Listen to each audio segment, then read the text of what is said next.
Welcome to the Empowered Investor Podcast. Have you ever felt overwhelmed by the sheer volume of choices and voices telling you how to plan or invest for your future? With his straightforward approach, host Keith Matthews of Toulette Matthews & Associates cuts through the noise to help you create a winning action plan for you and your family. The decision-making framework discussed in this show can transform you and your investment experiences and will increase your odds of becoming financially secure. Learn more and subscribe today at tma-invest.com. Welcome to the Empowered Investor. My name is Keith Matthews, and I'm joined by my co-host, Marcelo Tabawada. Marcelo, how are you today? Keith, I'm doing great. We're actually 2 weeks away from the World Cup, so I'm extremely happy about that. Which team, which country do you think is going to take the entire tournament? Oh, that's a big question. Obviously, I want Canada to do really well. I think everybody in this country wants that. It's the first time we qualify since '86, I think. It's big for the country, right? I mean, when you think about how far Canada has come and how low they were in the last qualifying for the World Cup. But I think the top candidates are, if you ask me, I mean, gun to the head, I would say Argentina, Germany, Brazil. Those are the three. And France, obviously. How can I forget France? They're the current champions, right? Well, I know the world will be watching soccer intensely. I look forward to seeing your reactions as we go through the fall. I'm sure you'll enjoy it as a rugby fan. Yeah.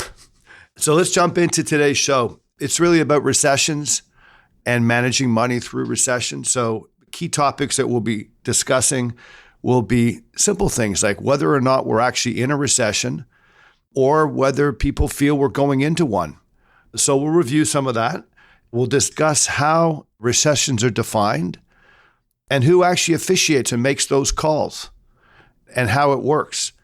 And more importantly, we're going to spend the majority of today's episode on what we've learned from past recessions with regards to managing money and what we recommend investors should do and how they should behave. And then finally, we're going to outline what we think are winning investment strategies through recessions. Perfect. Sounds like a great episode. Yeah, let's jump in right away with, are we in a recession? And let's talk about sort of some of the qualifiers for that. Yeah. So contrary to a lot of buzz in the media and popular opinion right now, we are not officially in a recession. So there is a lot of talk. I mean, you hear about it everywhere. You hear about it in the radio, in the news, the newspaper, talking to your friends, going to cocktail parties. I mean, it's everywhere. But officially, no, we're not in a recession. So what is the official sort of guidelines to defining a recession? So the official definition is 2 consecutive quarters of negative GDP growth. That's it. That's the official definition. So it's you have 2 consecutive quarters of negative growth. So if you're coming from, let's say your mid-year or first quarter GDP number was 2%, and then, the next reading you get -2 and then -3, that's officially a recession. But it has to be declared, right? It's got to be declared. And then at the same time, there's a few other things that are used to declare that recession. So first of all, who typically declares whether or not we are in a recession? So in the US is the National Bureau of Economic Research, so NBER. And in Canada is the CD Howe Institute. So those are the 2 officials that will come out and say we are officially in a recession. Like you said, it's not only the negative consecutive GDP growth in 2 quarters, but they look at other things, like personal income, unemployment, and a range of other factors before officially coming out and declaring a recession. Okay. Because in the United States this year, we've already gone through a period of 2 negative quarters.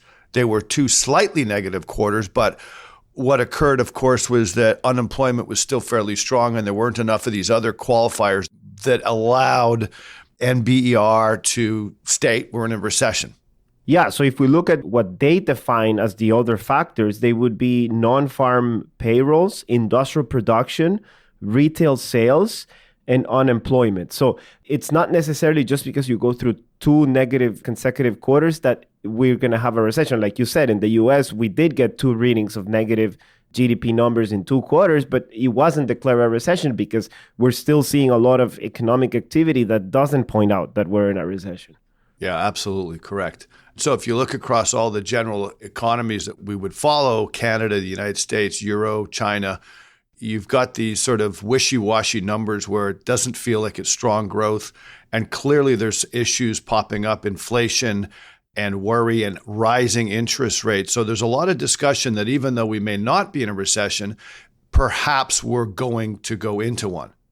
Yeah. It's very confusing, right? Like the US had 2 negative consecutive quarters, and the latest reading for Q3 was positive growth of 2.6. Yeah, absolutely. And then again, back to this interest rate concept, I think with interest rates rising, the concern or worry is that there will be a recession sometime, possibly in the next few quarters or early parts of 2023. But that's essentially what the stock market is saying. Yeah, exactly. Yeah, let's gravitate a little bit about the market being a leading indicator and sort of what it's telling us right now. So if we go into Q3 of this year, so September 30th, and we look back in time and we say, well, how have the stock markets and bond markets reacted? What would you want to share with the listeners on that? Yeah, so when you look across the board, we see a lot of red. So anywhere from bonds, I mean, you look at the Canadian bond universe, it's down 9.8 for the year to date. So that's as of September 30th.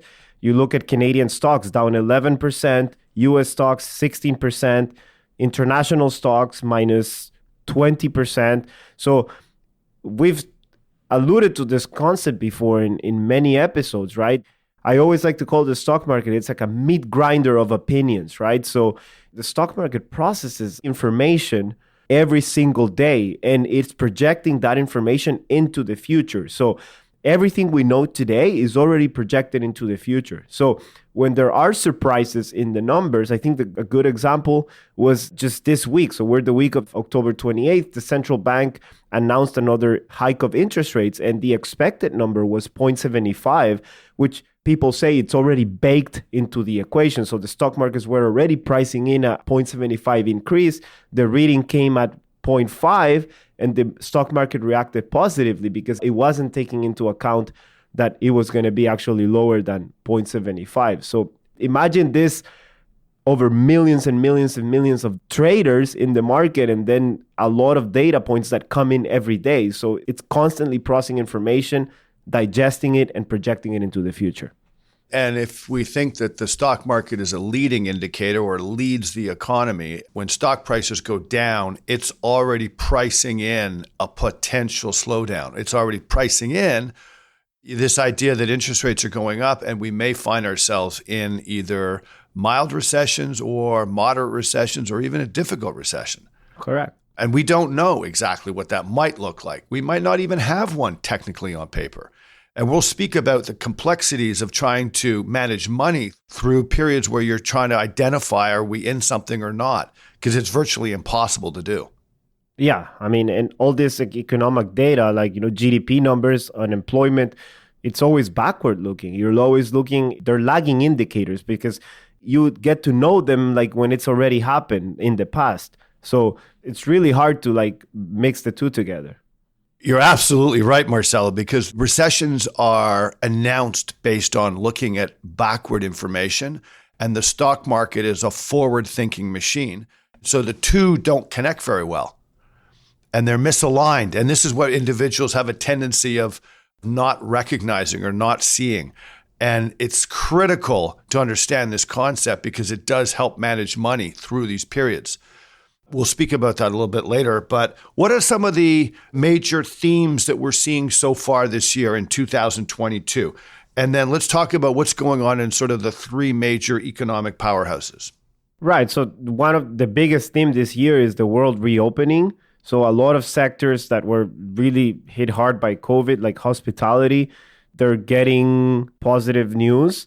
They're doing better. And some of the things that did really well during COVID, so all the tech darlings that we talked about in previous episodes, they're struggling right now. I mean, the tech industry is struggling. You look at Shopify in Canada, you look at Amazon, Google, Facebook in the US, DocuSign, Zoom, those things are struggling. So those are the two themes that we're seeing now. And then on the more macroeconomic side, like you said before, interest rates, this discussion about recessions, inflation. We're dealing with high inflation for the first time in a long time. So that's the biggest theme when it comes to the economy.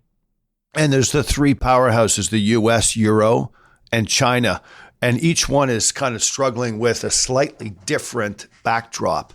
Let's speak about that briefly because it does fit into the overall narrative of today's episode. Right. I think that's creating a lot of uncertainty across the board, right? You have a situation in North America where if we have a recession, it's going to be a consumer-driven recession based on higher interest rates. We've alluded to this term before of like the central banks in North America being hawkish right now, where they're trying to raise interest rates to bring down the inflation. We know the BOC the Bank of Canada has an inflation mandate. The Federal Reserve also has an inflation mandate with taking a look at they need to curb inflation to the target rate of 2% while also maintaining the stability of the financial markets and the employment market. Then you have Europe, which is dealing with the war and an energy crisis that's definitely going to affect a lot of people. I think it's 40 to 50% of energy that Europe consumes comes from the Nord Stream 2 pipeline that comes from Russia, and that's been completely shut down. So you're in a situation where a lot of people in Europe will have to spend a significant amount of money that they were spending elsewhere. It's going to be going to energy now. It's creating a lot of risks. And then you have the situation in China where zero COVID policies, you're dealing with an authoritarian government that just arbitrarily makes decisions. And that's the three big risks that we're facing. Absolutely. And it all points to, as we open the show, this constant chatter in the media or wherever you turn about the word recession. So this is what we're trying to figure out here, is sort of managing money through recessions. And let's switch to history. Let's go over, we've got some really nice charts provided by Vanguard on stock market returns since 1970. And clearly they highlight the recessions of 73, 81, 91, 2008. And so it's pretty clear how markets react vis-a-vis periods of recession. So let's spend some time on that right now, Marcelo. We got 50 years of evidence. Yeah, and the crazy thing about this chart is, well, interesting, whatever you want to call it, is that it is exactly what we were saying before. This reflects this idea that when we're at the bottom of the recession or in the middle of the recession, the stock market tends to shoot off and peak or recover from the drop. And it alludes to this idea of markets are forward looking. So at the point where you're in the middle of the recession, you see the market taking off and recovering. That's what I take from this chart. Unless you have a different interpretation, Keith. Well, you got part two absolutely bang on. I'm going to add part one. In every single one of these recessions, you see stocks coming down before the recession.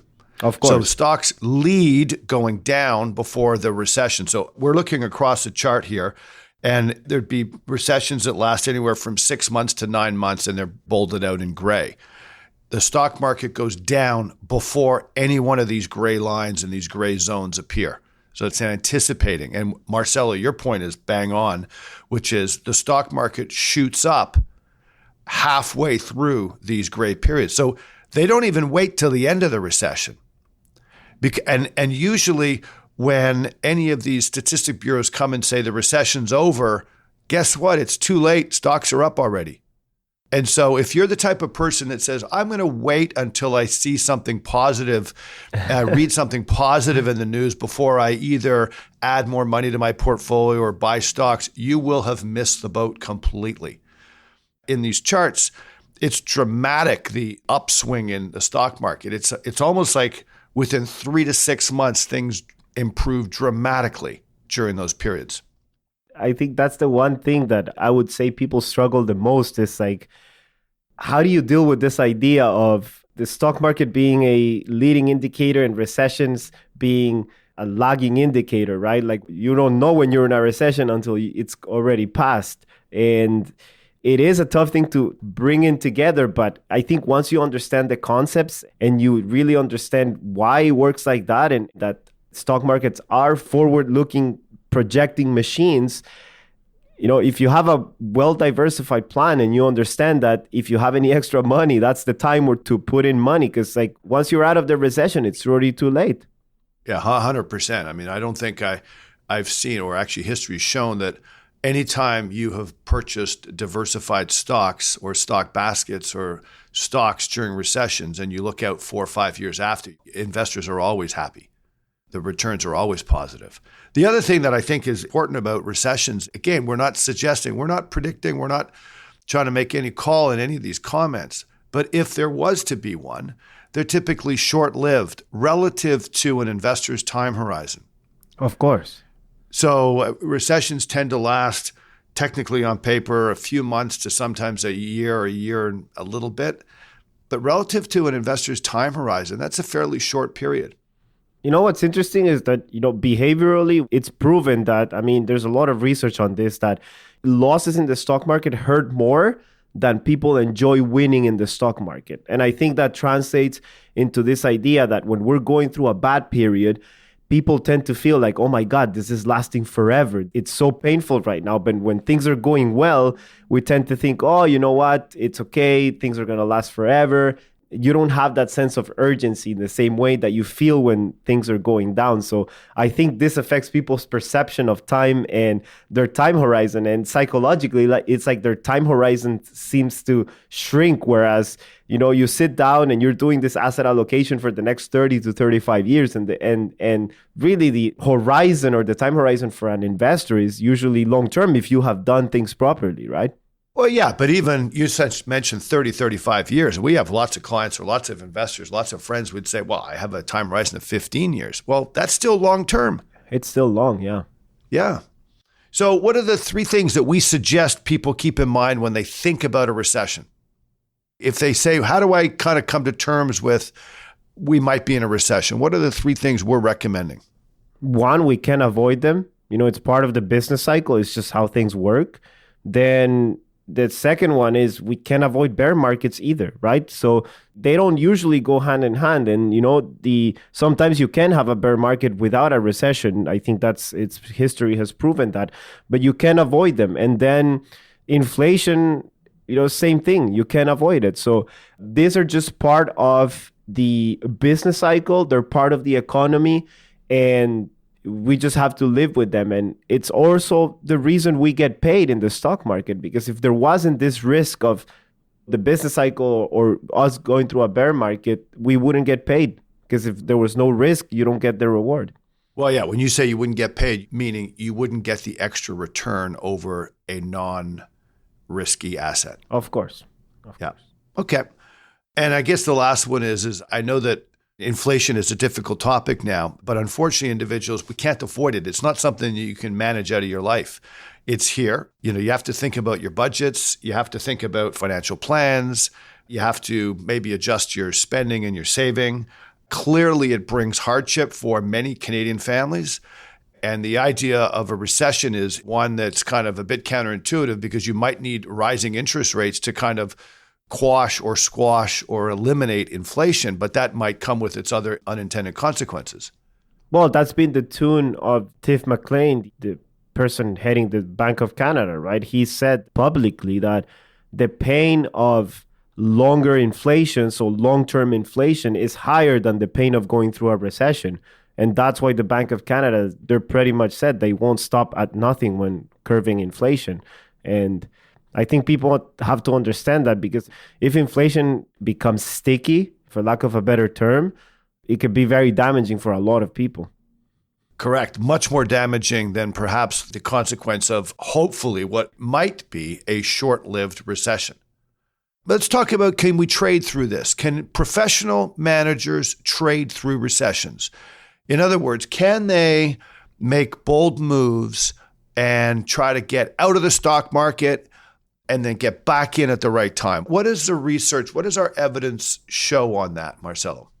So the evidence shows that it doesn't work. In plain terms, we've looked at that Morningstar report that it did a pretty thorough analysis of the tactical models. So the tactical models are the ones where the portfolio manager has the leeway of doing changes as the economy is shifting. So you could move in and out of markets. You can overweight different sectors, overweight different economies to avoid all these downturns, right? So they looked at this and then they plotted against a very plain vanilla 60-40 portfolio. So plain vanilla 60-40 portfolio is like the most boring portfolio you could get. And by the way, in the investment industry, boring is good, right? So they looked at both, and what we find is that in every single time period, 1, 5, 10, 20 years, the balanced, plain vanilla, boring portfolio ends up doing better than the tactical model. So the tactical model, even though you're getting the perception that you're doing something and that you're trying to avoid this like bear markets and recessions and downturns in the market, it just doesn't work. The evidence is not there. When it says doesn't work, I mean, the returns are less, they're worse. Correct. So you're paying for something you're not getting. Correct. And why would you do that? So if somebody says, give me your money, I'm going to trade through this, you would only do that if the evidence shows that they actually win. And all the evidence over thousands and thousands of professional money managers is that they don't win doing that approach because they can't predict, because things are so fast and they're counterintuitive.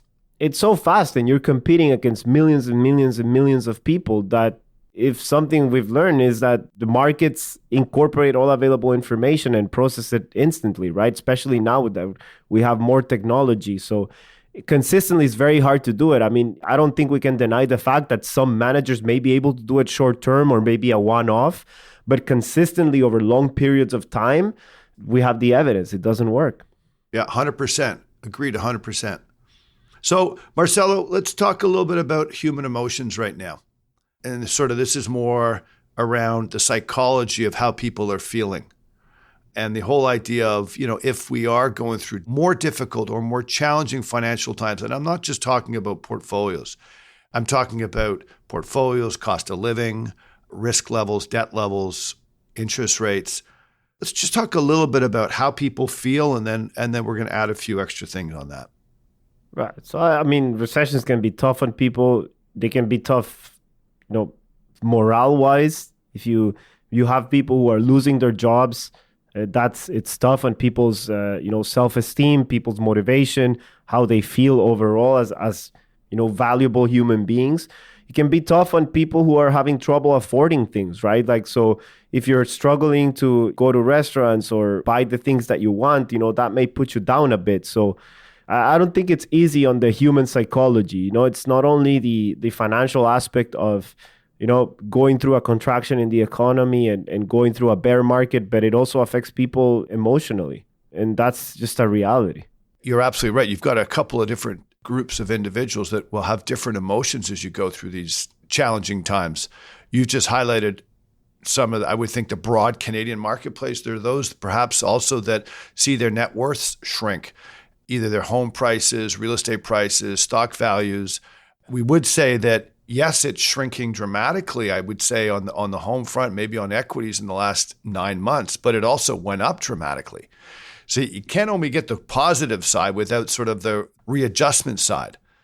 We saw this during the pandemic where they were calling it the wealth effect, where people saw their values of their home going significantly higher. So they have this idea of, oh, my net worth is so high, I can spend so much in trips, in a new car, in going out, material things, you name it, right? So I think psychologically, just like you said, the same way that it affects you positively, when the opposite is true, you're going to see a negative effect. And people may say, you know what, my net worth is down, there's a recession, maybe we won't take that trip, maybe we won't buy that new car. So it happens the opposite way as well. Yeah. But I will say, I think, I've lived through a variety of recessions.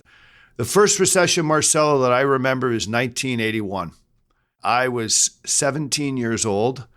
And back then, anybody who would remember the 81 recession, individuals were concerned about things like, can I actually keep my home? That's what families were discussing. And it was an open discussion. Moms and dads would sit at the dinner table and worry about this, and kids would hear it, or you would have a discussion. I remember my dad in that 81 recession came to us and said, I don't think we can afford to have a car. My dad was an engineer. Right.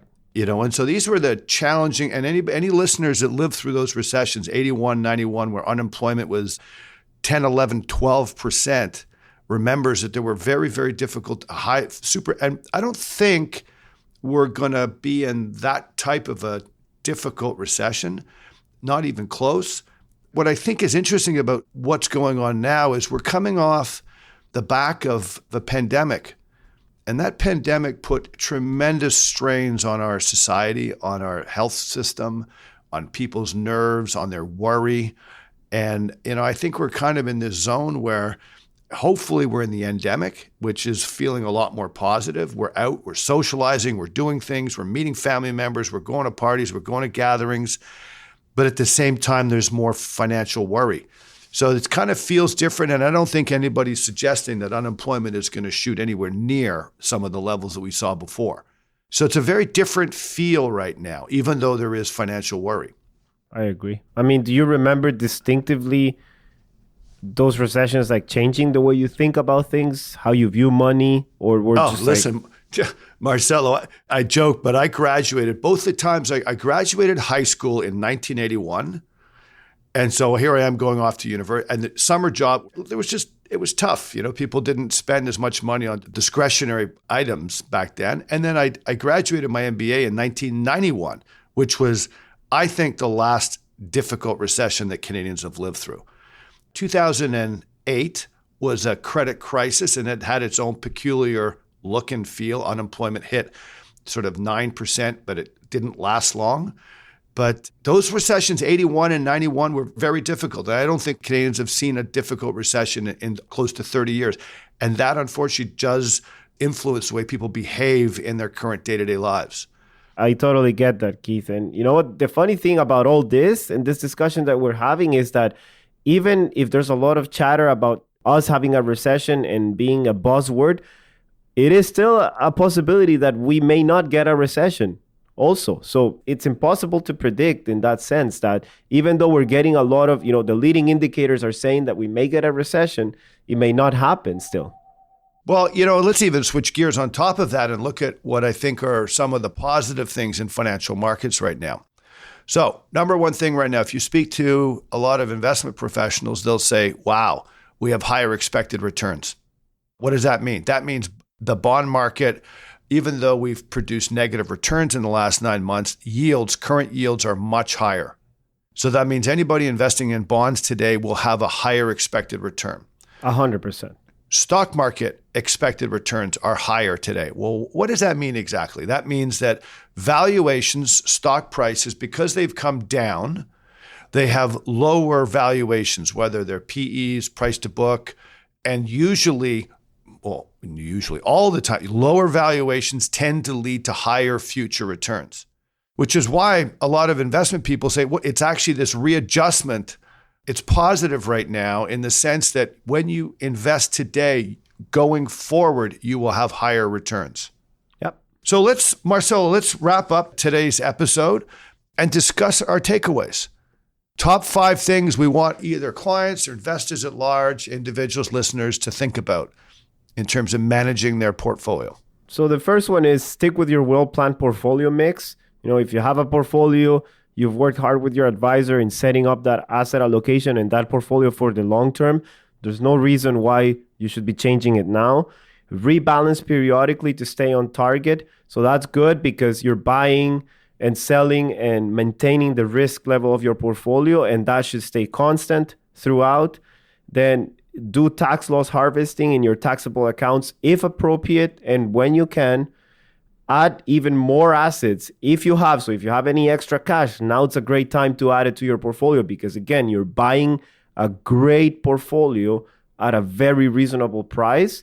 And you think about it like as if you're getting a discount. So it is actually better, Keith, if you buy right now because the expected return is higher than if you're buying after a year where your portfolio's gone up 10%. So obviously, if you have money lying around, it's a great time to add more money into your portfolio, into your long-term strategy. And number 5 is more on the personal side. Take a look at your discretionary spending. So that will help, especially when it comes to inflation. I think if people start changing their behavior and say, you know what, I'm not going to pay those high prices on milk, on Greek yogurt. Like the other day, I saw Greek yogurt in the supermarket at almost $8. And I said to my wife, it's not that we can't afford it. It's the principle, right? So I better find a substitute or change my habit and buy something else. And if we do that at a large scale, we can curb the inflation problem. So I think now it's a good time to evaluate our discretionary spending and maybe change it a bit, and that'll help the inflation problem. Well, those are 5 great takeaways. What I would add, really the big one is do not try to time the market. The markets will rally and get better way before any challenging economic times finish. And we will get through this and be patient. So with that, Marcelo, thank you so much for today's episode. It's an important one. There's a lot of chatter about this subject matter, and we wanted to address it. And to our listeners, thank you so much for listening, and we will see you in the next episode. You've been listening to the Empowered Investor Podcast, hosted by Keith Matthews. Please visit tma-invest.com to subscribe to this podcast, learn more about how his firm helps Canadian investors, or to request a complimentary copy of The Empowered Investor. Investments and investing strategies should be evaluated based on your own objectives. Listeners of this podcast should use their best judgment and consult a financial expert prior to making any investment decisions based on the information found in this podcast.